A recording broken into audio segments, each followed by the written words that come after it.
able to get one or two of the political leaders to return.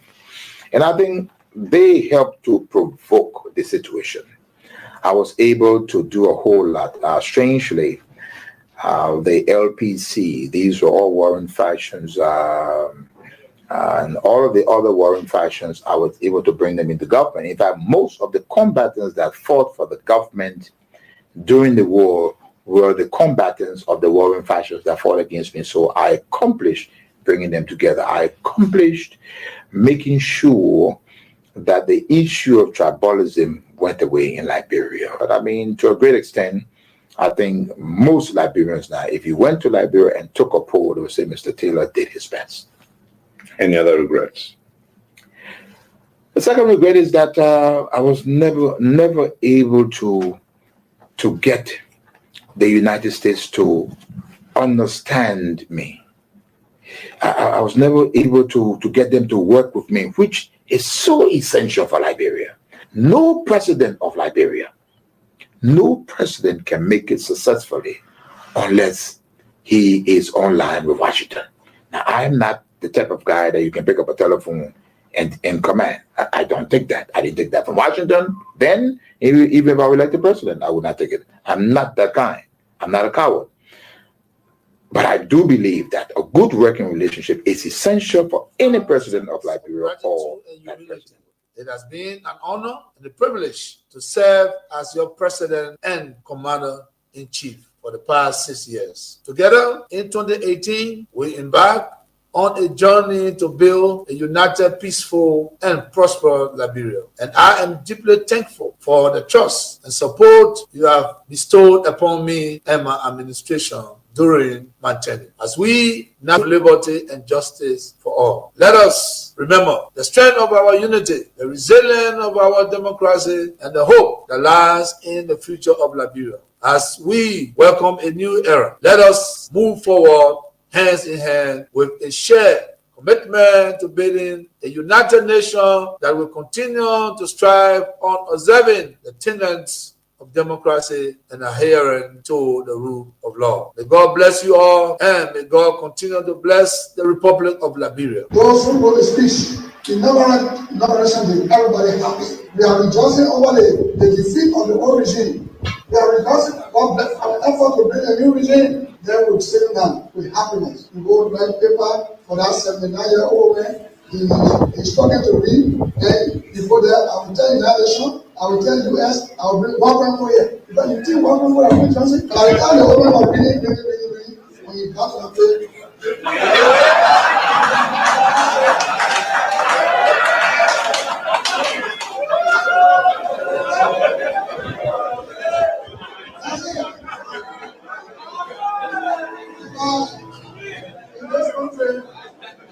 When you elect a clown and you think that he will be a king, what he does is to convert the kingdom into a circus. This is what we must deal with, and this is what we must say. Who do we elect into our public offices? Because, as I've said before, when you allow hyenas to take care of goats, why should you be surprised when the goats are eaten? This is the same. And Africa is only going to realize our potential in all areas when, by dint of choice, we enable and allow our best men and women to serve in different areas. I've heard it being said about Lee Kuan Yew in Singapore. I've heard it being suggested about Mahathir Mohamad in Malaysia. I've heard it being said about Japan. I've heard it being said about other countries, but there was a conscious decision on the part of those individuals and the followership. We always talk about leaders, but we never talk about the followers. The followers must also style up. Africans on average are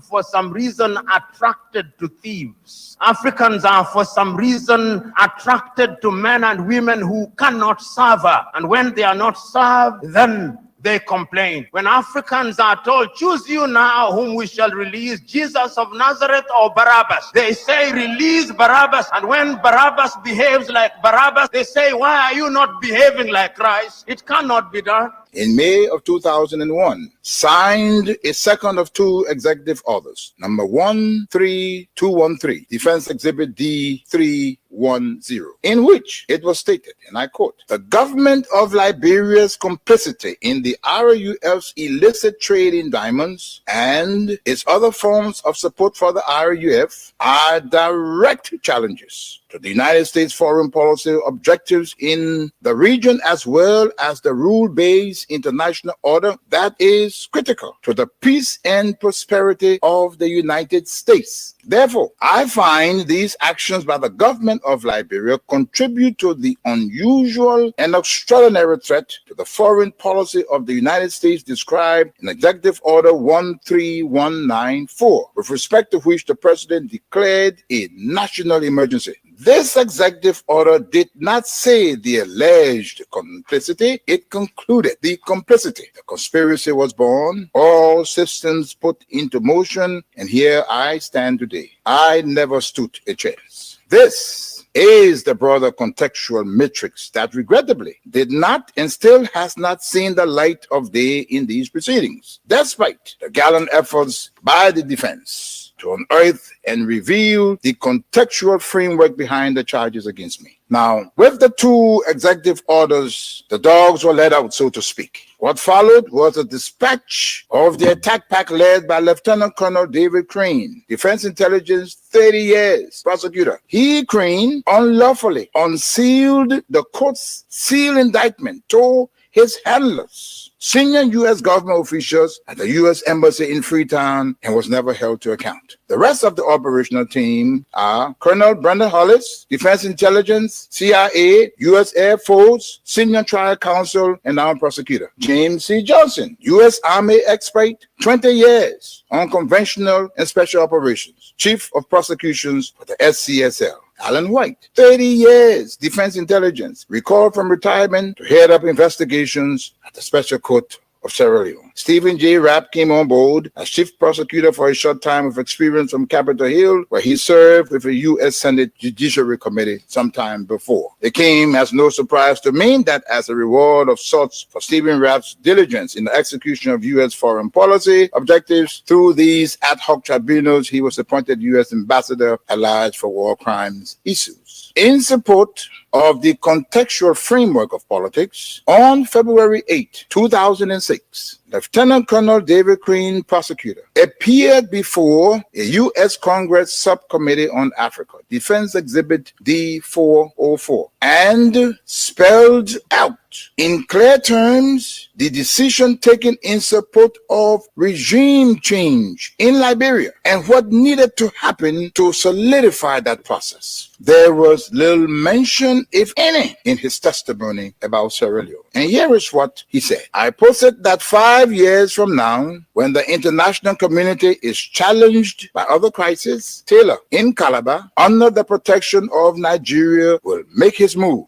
We will wake up one morning and watch on CNN as Taylor rides triumphantly down the main street in Monrovia to the executive mansion, daring all of us to come and get him. Unless he is handed over to the special court for Sierra Leone, this scenario is not out of the realm of possibilities. He then asked, how do we assure Liberia's future? And he answers that. Ultimately, he says, what we do about Taylor in the next several weeks will determine the fate of Liberia and the new administration of its president, Ellen Johnson Sirleaf. Crane then sets out several plans, two of which I'll state here. He said, first, hand Charles Taylor over to the special court for Sierra Leone for a fair trial, his kind of trial.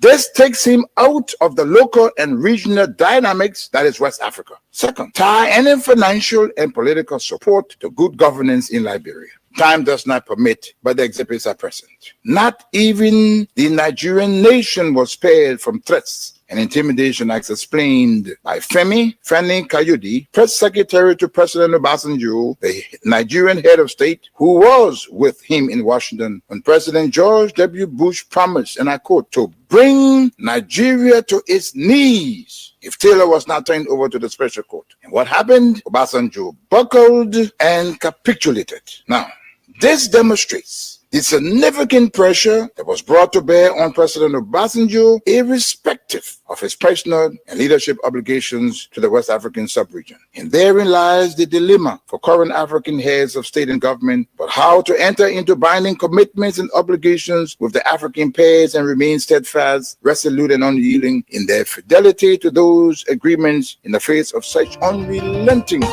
punishing pressure. My people, where you at? Where you at? Wake up from your slumber, stop slipping. Whip your hands, whip your hands, whip your hands, whip your. Come on, come on, come on. I know y'all sleeping now. Y'all gotta wake up small, yeah? Okay, let's go. The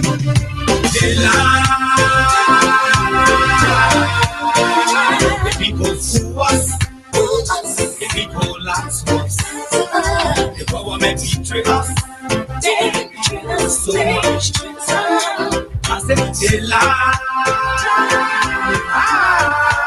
And in spite of the difficulties confronting Liberians, you can look around yourselves, look around your homes, around your schools, around your churches and your mosques,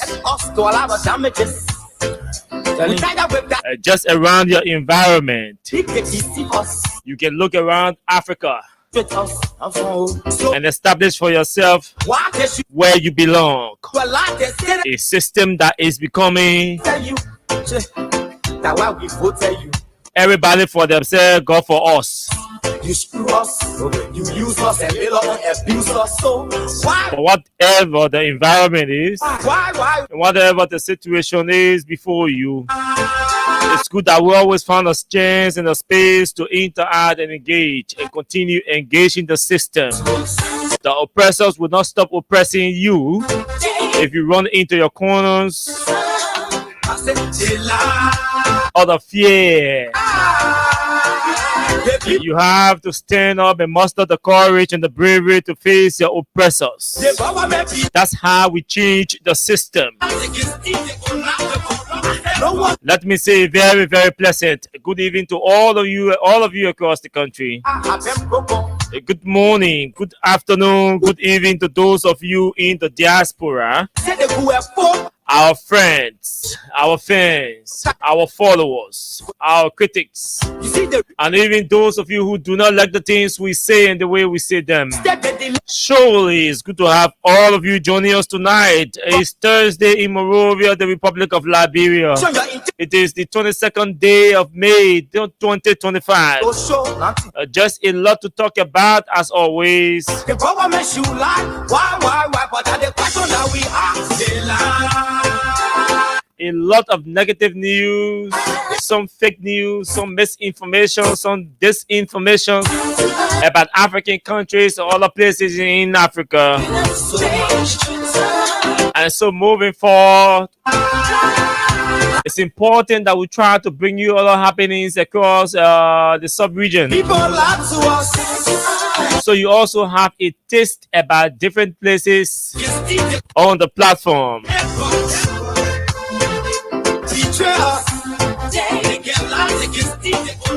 Oh yes, we cannot stop talking about the economy and the economic hardship confronting Liberians.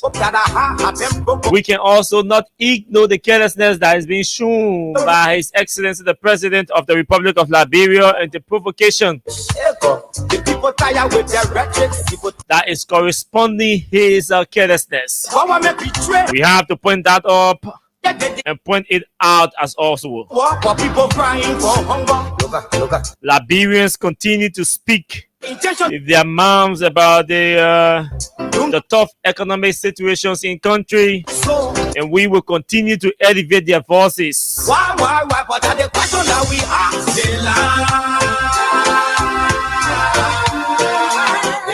over 65% work permits issue honor gratis. Our investigative sources are pointing to that fact. Oh yes. The people who are so, the people lie to us, the government betray. Liberia is mourning the death of former First Lady Nancy Doe. Our deepest sympathy to her and the Doe family. Folks, we look into these different issues.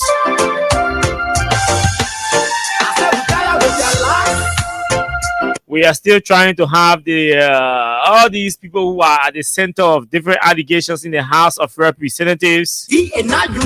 So Kawa will come. We are putting our eyes together. Some of the interact, some of the responses we are giving on social media are necessary, so we don't allow misinformation to float the airspace of our country.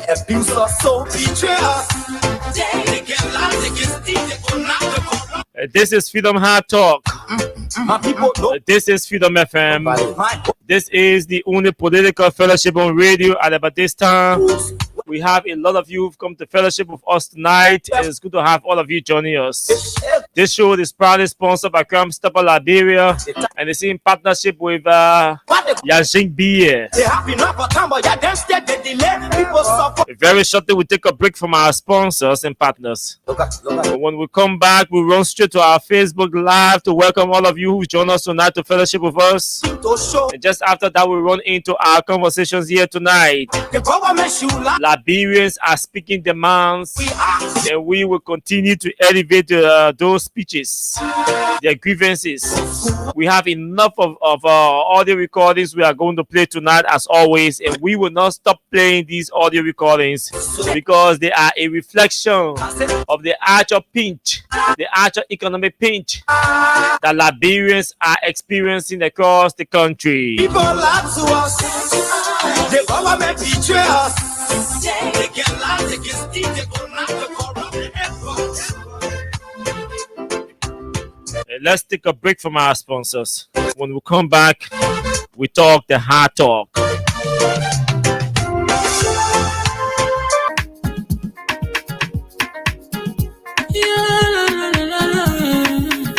It's about musical. There are crimes in many places. In every community, you know, you can see. So if you see crime, you will report it.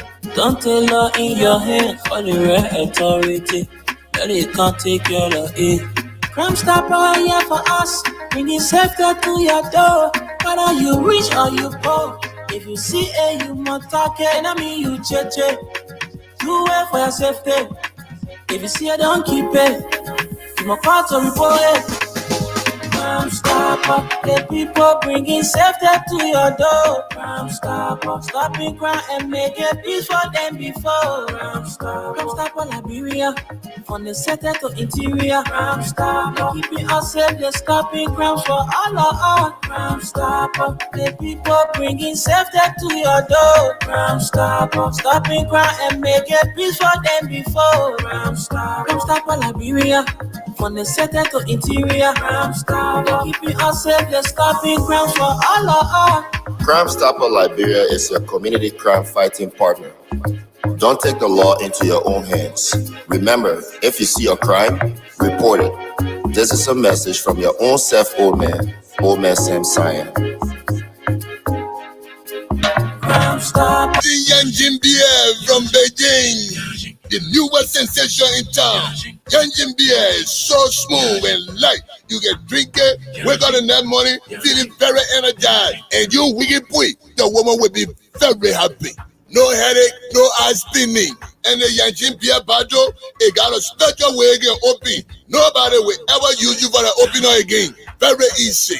Yanjin Beer can be found wholesale or retail at Sir Exeter and Dongo Water, and also in supermarkets or bars around you. Reward yourself by drinking Yanjin Beer, and trust me, you will be ready to go.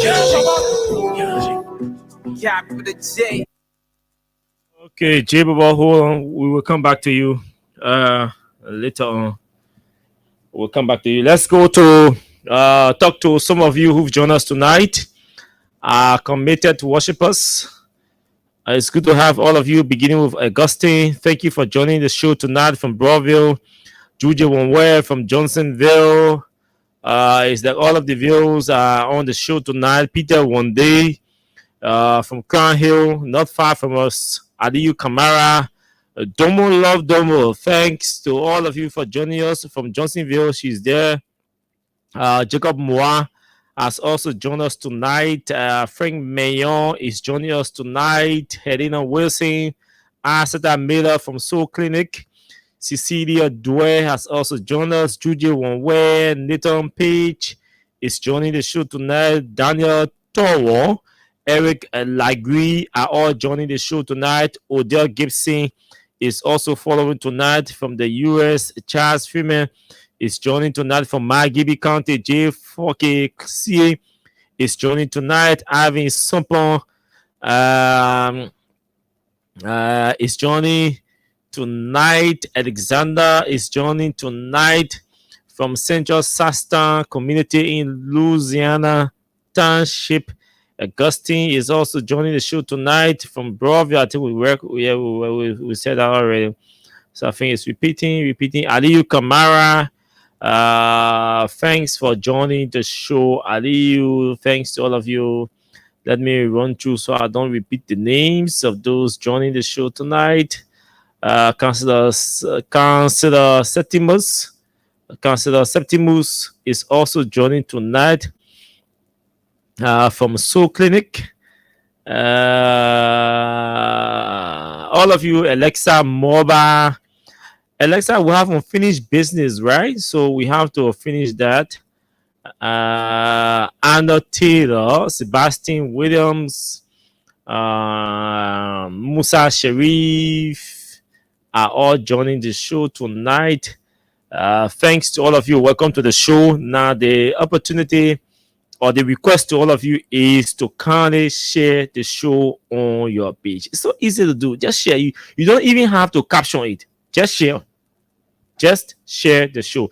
Don't caption the show. If you don't want to caption the show, it's not a problem. The show is already captioned. So just share the link. That's all. All of you are in chat rooms. Share the link in your chat rooms and share the link on your pages. That's how we grow the fellowship and we grow the membership in the fellowship. Again, thanks to all of you for joining the show tonight. Just a lot is happening around Africa, around us, and a lot is happening in our country as well. So let's go across Africa to see what's happening in other countries, and then we'll come back to our own country. But over the past 23 hours, the BBC have been reporting series of stories. Most of them focus on the exchanges between the U.S. president and South Africa, which is important. We point out, and before I do that, there have been a lot of misinformation and disinformation coming from Ivory Coast. Ivory Coast is just next to us, but it's a historic country. It's not a small place where you see the whole world that the BBC, Al Jazeera, CNN will not be able to capture. And, if there are issues that concern civil unrest, obviously the BBC will be able to capture it. CNN will be able to capture it, and a lot of media sources or networks will also be able to capture it. So all of the most of the information you're hearing about Ivory Coast, don't rely on them. They're not true. The BBC has not reported anything about any form of overthrow or any form of death of a government official in our country.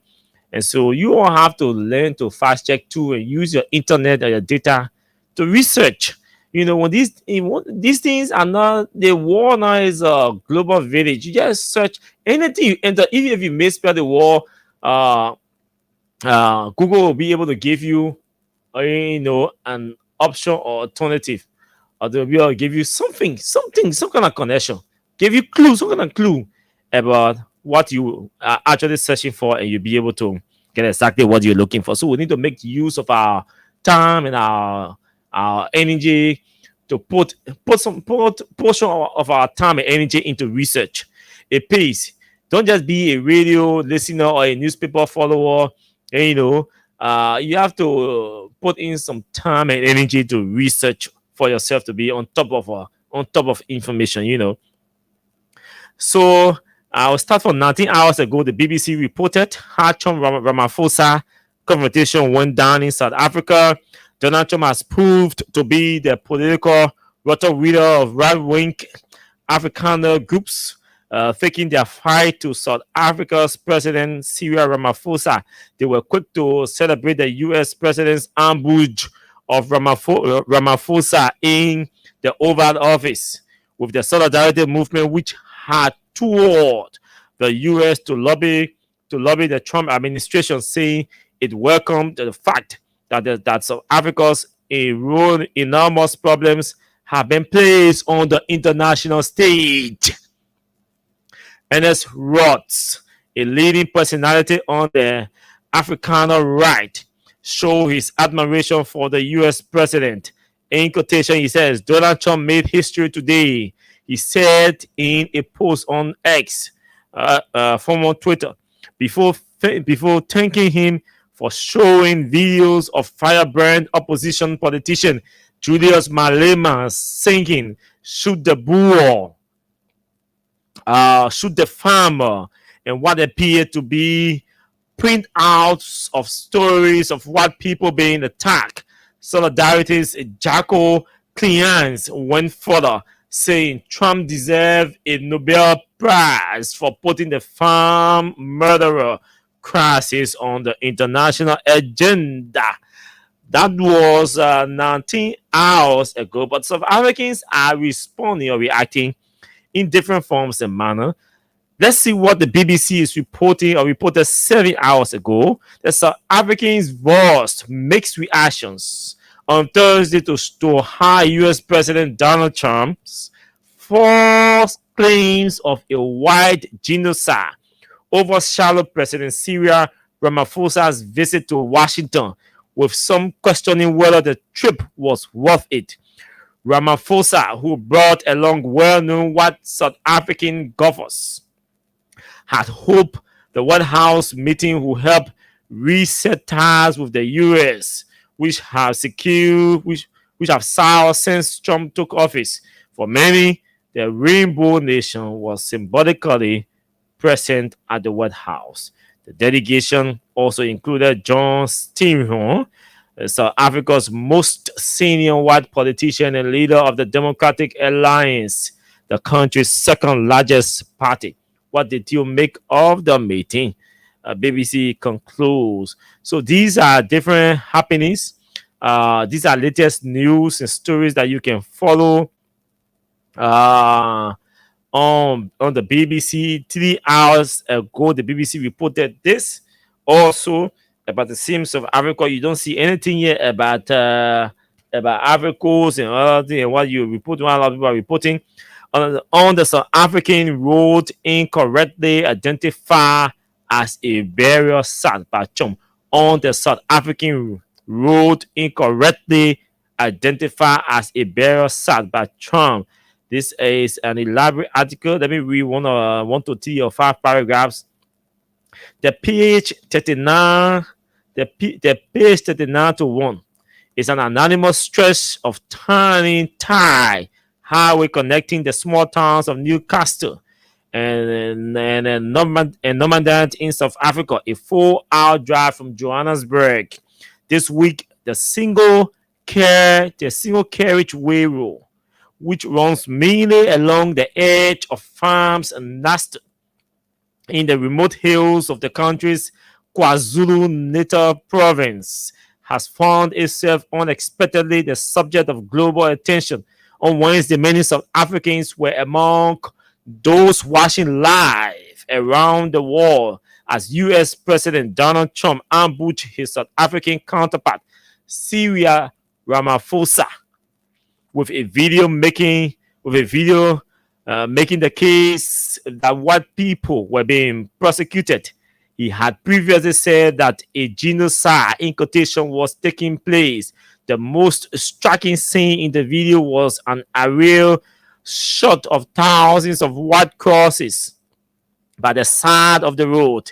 A burial site in quotation, President Trump repeatedly said, of more than 1,000 Afrikaners murdered in recent years. The president did not mention where the road was, although the thing was quickly linked to Normandy. Okay, so this is the mixed part of the mixed reactions in South Africa, but the people who live nearby know better than anyone that his claim is not true. The BBC visited the area on Thursday, the day after Oval Office showdown, to find that the PT91 crosses have long since disappeared. There is no burial site, and the road looks like any other. A new green mill has been built along one stretch where the crosses once briefly stood.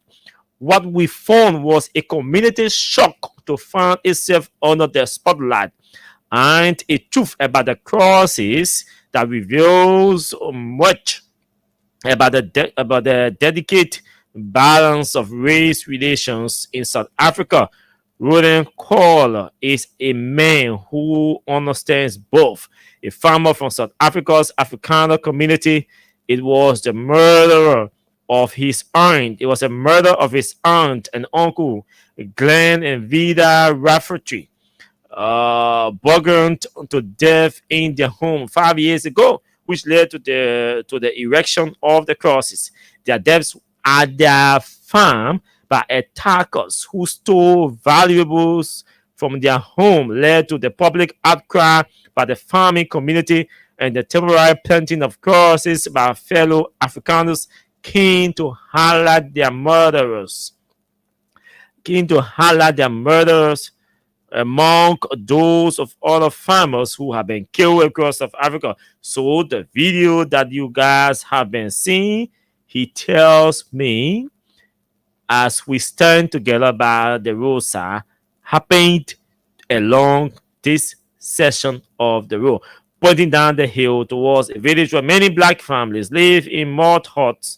He explains there were crosses planted on both sides of the road, representing lives that have been taken on farms, farm murders, all the way from the bridge down below up to where we are standing at the moment. The crosses were symbolic to what was happening in the country. So the BBC is reporting that what President Trump displayed in the Oval on yesterday is untrue, according to their investigation, that no mass killing or murder was taking place in the city or the town that was being projected by the president. So yeah, that's the only thing about Africa and other entertainment news and all. So let's move on to, so there are nobody fighting war in Africa. As I speak, we can confirm that nobody is fighting war in Africa. So you don't believe that news, that misinformation. Okay, so let's move on to something else. The issue about the US and our quest to apply for visa and all of that, we said we're going to take up our time intermittently to, educate you, or at least caution all of us that as we proceed to the US embassy, including those who have won US DV. This message or this caution goes to all of you. The issue about integrity is key, is important. We have to exemplify high moral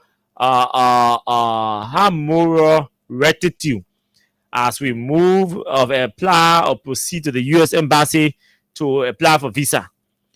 Those of you who have won the diversity visa thing, the lottery game to go to the US, that's not an assurance that you already have a visa. You have to go and submit all of your documents as required by the council session, and you have to go to defend or justify or answer questions to those documents you will present, which is called the interview session and all of that. So you have to go through an interview process. So when you go into your interview process, it is advisable that you stick to the truth, because that is an integral issue. And though from judging from experience and research, the Americans fake, or the council session takes seriously the issue about truth telling, which boils us on your integrity or the integrity of the person who's going to do all of those windows for interview. So all of you Liberians, you have to take your interviews. I mean, the information you provide or submit for doing visa application, they have to be true. Stop overstepping your age. It may because background checks are done. And I'm saying this, background checks are done for all of you or all of us. I'm not applying for visa before, so let me say all of you. Every time you apply for visa, background checks are done on you. So when you lie about your age, they are sophisticated enough to establish that you lie about your age. If you lie about your relationship status, they are sophisticated enough to establish that you're lying. If you lie about the number of kids you have, they are sophisticated enough to establish that you're lying. If you lie about maybe the status of your parents, whether your father or your mother, they are sophisticated enough to establish that you're lying. Most of the information you give or submit to them, the Americans are sophisticated enough to establish whether you're lying or you're telling truth. So my caution or my advice to all of us and all of you tonight is, hey, please take truth telling seriously, because that is that's what's going to project the integral aspect of you, of your personality, and also it's going to reflect deeply on the reputation of the country, which could affect other Liberians, other sincere Liberians who will want to apply for visa, whether it's tourism visa or tourist visa, whether it's for visa, whether it's for any other program, whatever, or school. It could dwindle their chances of getting US visa, because Liberians, with all of them, we told you 20%, we have a 20% overstay rate. Liberia has a 20% overstay rate in the US, which is one of the highest in the world. This is not a good news for our country, and we have to work on that. Again, the other day, I suggested something. I think I'm going to make that formal to the Minister of Foreign Affairs. We need a public affairs program that will place emphasis on some of these things. Not only the US, it's just that the US is placing emphasis on its coming public on social media pages. But there are other countries, other European countries who have issues too. Liberians find it to get Schengen visa is so bureaucratic, and because of similar reasons too. It's so tedious. All the time I had to apply for Schengen visa, I had to go. You imagine you have to leave your country to go and acquire Schengen visa in another country. Just imagine that. You have to pay your way, you have to get a plane ticket, you have to look for money for accommodation just to go and sit for interview to get Schengen visa. When you could do that right here, why do you think in Abidjan, the European Union will go and establish a whole visa application or processing office in Abidjan? And Liberia is here, and we cannot even go to any European country embassy here to go and sit the interview and acquire a Schengen visa right in Liberia. This is sad. It is embarrassing. It is shameful. It is something that our government could work on, but we the people too will have to muster we'll have to showcase high level of integrity. So when they trust you, they will trust your country to come here and start processing your visa right in your country. So it's an integrity issue, it's a reputation issue, and all of that. So they say a hint to the wise should be quite sufficient. We have obtained a list of 17 persons, folks, and you can consider this as a breaking news. We have obtained a list of 17 persons from the Liberia National Police. The Liberia National Police on last week released a list of 17 persons to their intelligence bureau. I'll repeat. The Liberia National Police on last week released a list of 17 persons to their intelligence bureau. And they say that those 17 persons should be placed under extreme surveillance. We are told reliably that they are working in collaboration with other state security apparatus, but it is being spearheaded by the police, and it is directed from They say Unit 100, and we all know that Unit 100 is the police inspector general. So they stay a list. The TEP wrote the list, and they send a list down to the intelligence session, instructing intelligence officers to keep surveillance on those 17 persons. They want to know when they leave their homes. They want to know when they go, when they return to their homes. They want to know how they leave their homes. They want to know the places they go for meetings and all of that. All their entire activities. All their activities. And so we will not call the names tonight, but we have the list. We will call the list the 17 names on Monday. So this is, we'll call the names, the 17 names on Monday, but I can show you that the former vice president name is on the list. And initially the list was 16, but later on they sent the 17th name down, and the 17th name is or happens to be the former vice president of our country, Joelle Howard Taylor. So she made a list 17 persons. We're going to call down those names here on Monday, and there's a reason why we will not call the names tonight, because we still have at least over about 17 to 18% of our investigation still being concluded. But I can confirm that former Vice President Joelle Howard Taylor's name is on the list of 17 persons. And I can also assure you that we have the list already in our possession. And you know what? The reason why we can't and we will not publish a list is because the police acted smart. When the TEP wrote the list, they sent the list down, TEP rating. Apparently somebody said, no, this list is TEP rating. Anybody can, So all of the intelligence officers in the police who are on this mission, you will have to take the list and use your own penmanship and write the 17 names. So, Oscar, my man, you own the list. We're not giving you the list step rating. Sit down here, look at the list. You read them. You, Oliver Khan, we are not giving you the list. Sit down here and write the 17 names. Right?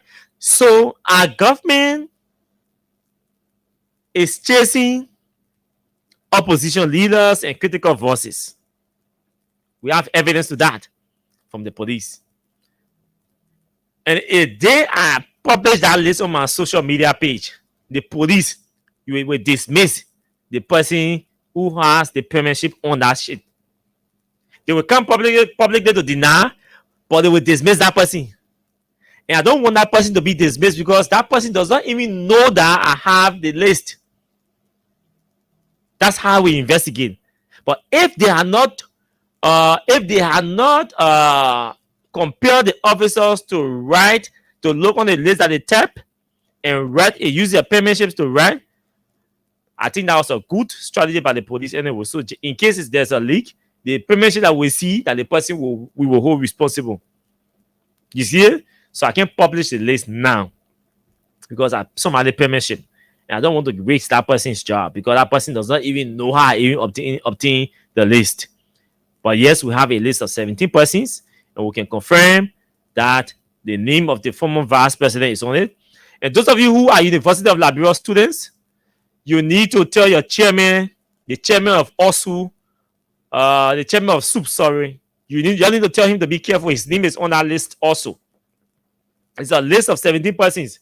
So you need to tell the chairman of SUP also to be extremely careful, to watch his steps and watch his backs.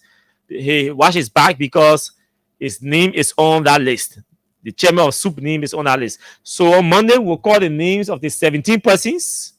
And then we'll be able to tell you detail what the police has done and what the police is doing and what the police is going to do. Okay? It's all because of this July 17 protest that Molu and others are organizing. It is all about the July 17 protest that Molu and others are organizing. That's why they released that list of 17. And there are more names that will come up. There are more names coming up. That is just the first set of 17 persons. So on Monday, like I said, we are going to call the names. Roll call. If you hear a name, please jump in. Political leader names are all on our list. So Monday we will call the list. We will call the names on Monday. So that's it. Now let's read for you what Mr. Weah wrote. The political leader wrote on his social media page. Okay, so let's read what is written. What Mr. Weah wrote.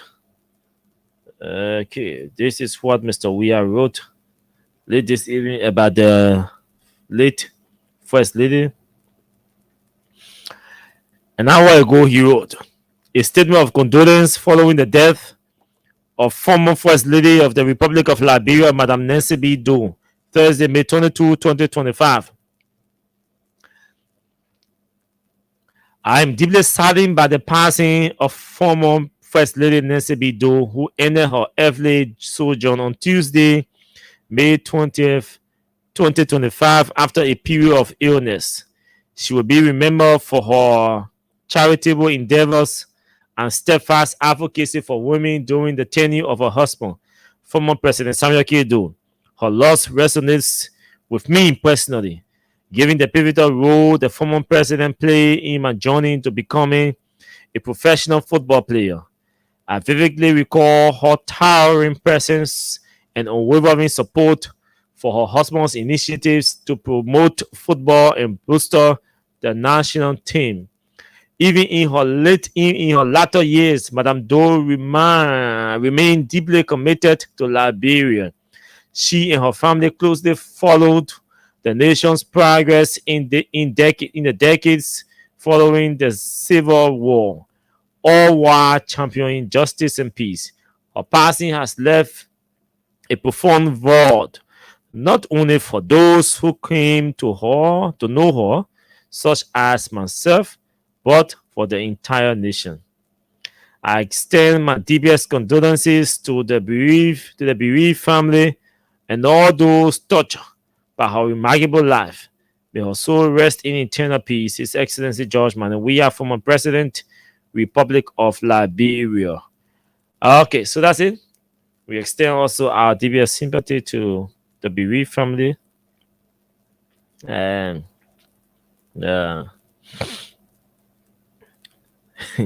these guys from the National Port Authority are complete jokers. Group of mopeds. Hey, how do the guy think? Anyway, if Mr. Brocker can think or consider Liberia as a chance play, like he's playing Tomato Cup, what do you expect from a Sekou Douglé? So Sekou Douglé says that you see the president, a great grandfather playing in Tomato Cup in the executive mansion. What do you think he's going to do at the National Port Authority? He's going to play. Look, our minds are so small. The people go to school. Imagine you spending 6 to 7 years, some 5 years, and acquiring 2-3 master degrees, and coming back and your mind is still myopic, it's still small like tomato cup, so you're squeezing your mind in a sardine cage and calling it governance. What kind of country? Look, we are way behind from progress. Way behind from progress. Imagine the things that we are celebrating in this country. Joseph Boakai goes to donate 2 pickups to a government entity. And we run with it all around and calling that an achievement. How can you call the donation of 2 pickups to a government entity something that you are supposed to be responsible to do to enhance the effectiveness of government operations? You do it and you run it all around and you're celebrating the donation of 2. Look, George Bush they don't make mistake by donating books to us. I know some consider that decision as an insult to our country. Yes, it was an insult, or it may be considered an insult, but for me, I consider that as a caution. That was a literal caution to Liberian leaders that your minds, he was basically saying your minds are small. You need to think outside the box. You celebrate little things. You are not, your minds do not look ready and prepare or prepare to expand the horizon of governance in our country. That's what they were saying. Read. You will think outside the box when you read.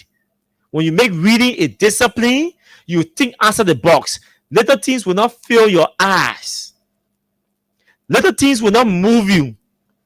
You will get you, even if it is your first time owning your car, you will not start running all around celebrating the ownership of a vehicle as if to say you have arrived. You should always be thinking above or ahead of your progress. In Liberia, Liberian leaders are never thinking ahead of their progress. Meaning, Liberian leaders will never sit down and say, "Yeah, I want to achieve more." Every time your thought says to you, "You need to achieve more," let's achieve more. You will not celebrate what is before you because it is already an achievement. You will always want to celebrate what is ahead of you. I mean, cheers what is ahead of you to celebrating what is before you. In governance, from the governance perspective, because you want to do more. You want to expand growth. You want to expand progress. You want to increase the progress that you're making as a country or as a government. But the time and energy you invest in celebrating little things, you could use that time and that energy to expand your progress, to increase your growth. That's how decent and rational and mature and responsible leaders think. Imagine spending 4 to 5 hours celebrating, running all around on social media, celebrating the donation of 2 pickups, where you could use just 1 hour of those 4 hours to sit down and develop or upgrade a fleet management policy that will ensure that that pickup or those pickups last long. You could just use 1 hour or 2 hours and sit down to strategize and reach out or expand your tentacles to your partners to ensure that you get more or additional pickups. Why are you spending 1 hour, 2 hours celebrating the donation of the 2 pickups when you could spend just 1 hour reaching out to additional partners to lobby for additional pickups?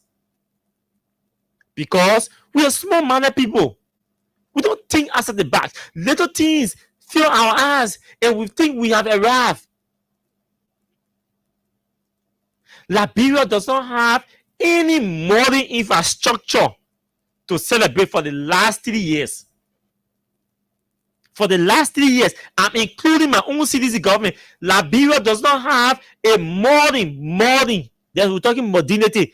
Liberia does not have a modern infrastructure that we can say, let's point to this. This is a modern infrastructure, meaning modern infrastructure in the context of meeting international standards. No, we don't have. Mr. Wiakim was trying to build the RIA road, the road from the airport straight to Monrovia. He started the ERW roundabout. That is a modern structure. So we don't have one for the past 3 years. Within a period of 3 years, we can boast of one that we have initiated, that we have done. The ERW was done, I wasn't also 3 years. It was just completed within the space. But it was started ever since. So what kind of modern project, modern infrastructure that we can sit down and point and say, this is a road that we've built, a modern road, 6-lane road, well equipped with street lights, traffic sounds, traffic lights, all crosswalks, everything working. Where is it? Where is the road we can point to? We do not have a serious country or a country that is so desperate for growth, for progress, cannot point within the last 3 years. Somebody else should even say 5 years. We cannot point. I can say far because I'm including the roundabout at ELW. So I can say far. I was say far at that project not started in that period. But within the space of 3 years, we can point to any modern infrastructure as a government. Say this is a government initiative that we can point to within the last 3 years. How can we say we are a serious country? How can we say we are a serious country? Every build Somalia dry road, you can hardly see land on the road in the night. That's not modernity. That's not modernity. When you have the crosswalks on the road, you have the street lights working, you have the traffic lights working, then we can say yes, this is a modern infrastructure. All the sewage system, everything working, we say yes, this is a modern infrastructure. But what can we point to? What can we point to? And Baka go donate 2 acres. We're running all around. We're running all around. Mr. Baka promised a lot that he was going to achieve in 100 days. We're not playing 100 days. And we are still here celebrating Joe Baka donating 2 pickups. APA Mango, he does not negotiate a contract with APN Terminals, and he goes and sell out our marine operation to Metas to APM Terminals, and we're running around saying, "Oh, the man renegotiated D." If APM Terminals D is renegotiated, the legislature should be in the know. How come? And we are so small-minded. We don't think outside the box. We don't ask questions. I see my man Van Rosen running all around. Oh, the man renegotiated contract APM D. Who told you anybody in the executive can renegotiate APM Terminal D? And it just passed. That APM Terminal D was passed by the legislature. Anything in that D, in that agreement that is supposed to be authored or negotiated, is supposed to pass through the legislature. You ask any lawmaker and call and say him or her and say, do you remember voting on APM on the passage or the amendment of APM Terminal D or the ratification of the agreement? And I see people running around. And I don't blame my UP men and rep, because for them, they know they are not achieving anything. So they run into propaganda. You don't blame them. That's a game. That's what they do. That's what they love to do. So, but don't fall for it. Ask them. You say Mr. Sekou Dougle, you say you negotiated or renegotiated APM Terminals D. You say you negotiate with APM Terminals to make adjustments in their operations. Let's see the renegotiation. Let's see the negotiation document. Let's see the terms of the negotiation. Publish it. And this is an open challenge to Sekou Dougle. Y'all ask him, beginning tonight, I'm on Sekou Dougle.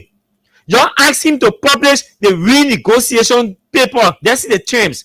Don't just go do infographic and you start sharing it all on social media and say, oh, Sekou Dougle did it. He did it. How did he do it? When did he do it? What are the terms to guard the implementation of what you are telling us that he has done?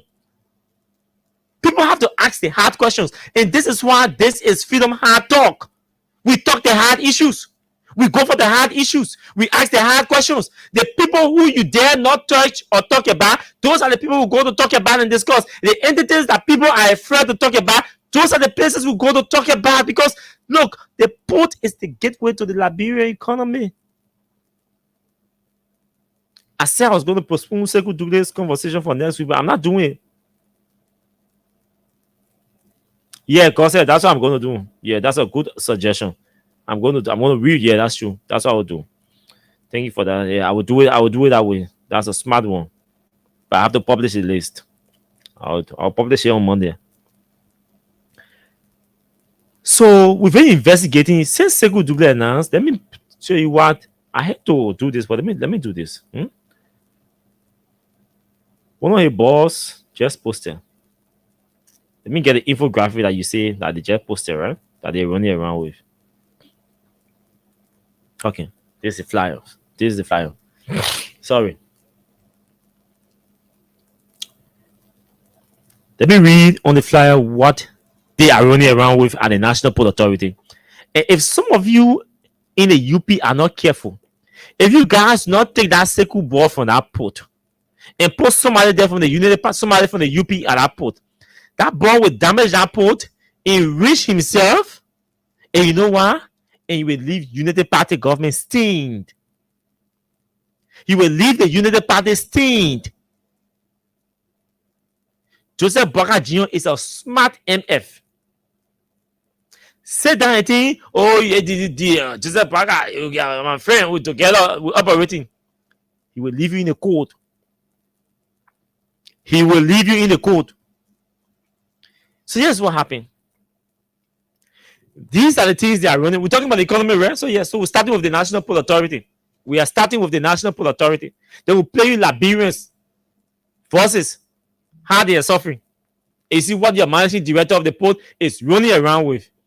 Meetings are not tangibles to celebrate. Meetings are gatherings to at least communicate. When the tangibles come, then you can celebrate or go with it. So they post the National Port Authority.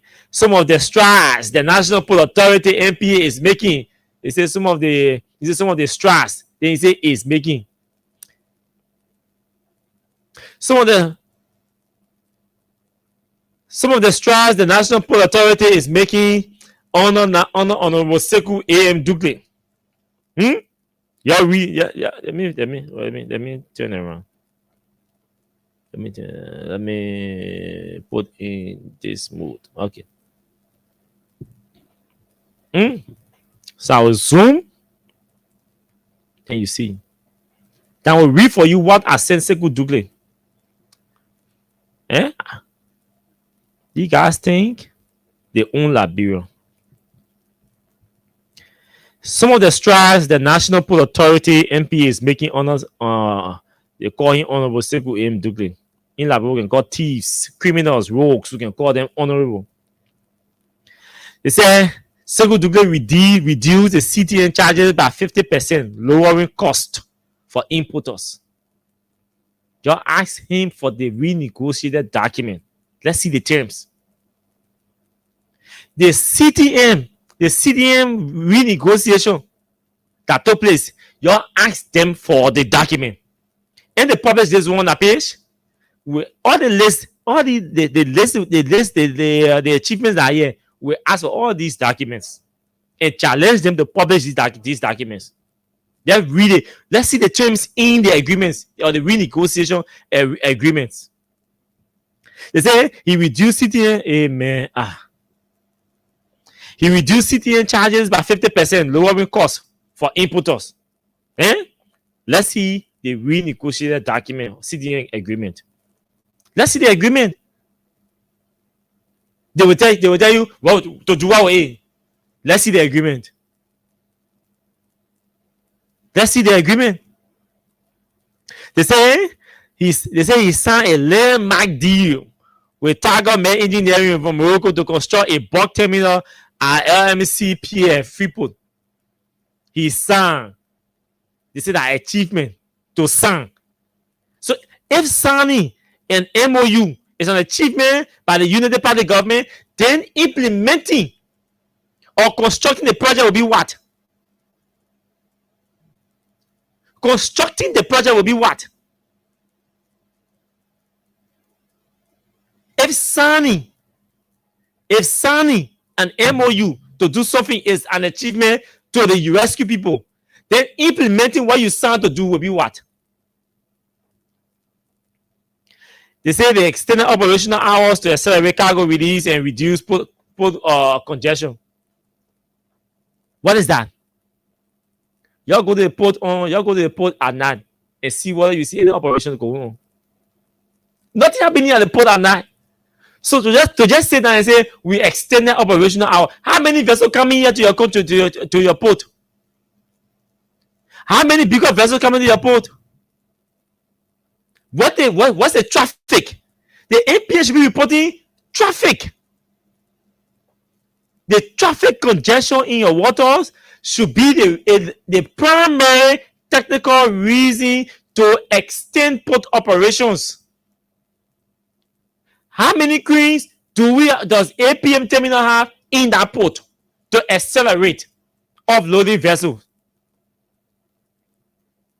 How many cranes do they have there? How many tugboats do they have in that port? These are questions that people are supposed to be people are supposed to be responding to. And just can you say, oh, APM terminal extended operational hour. Operational hour. You extended operational hour from when to when? AP has to tell you, your extended operational hour is vague. You extended operational hours from when to when? The AP say you extended operational hour from 6 to 10, or from 10 to 12, or from 8 to 12 in the morning. What kind of operation can be taking place in the port from 8 to 10 to 12 in the morning? Meaning, what kind of extra operation? Because there must be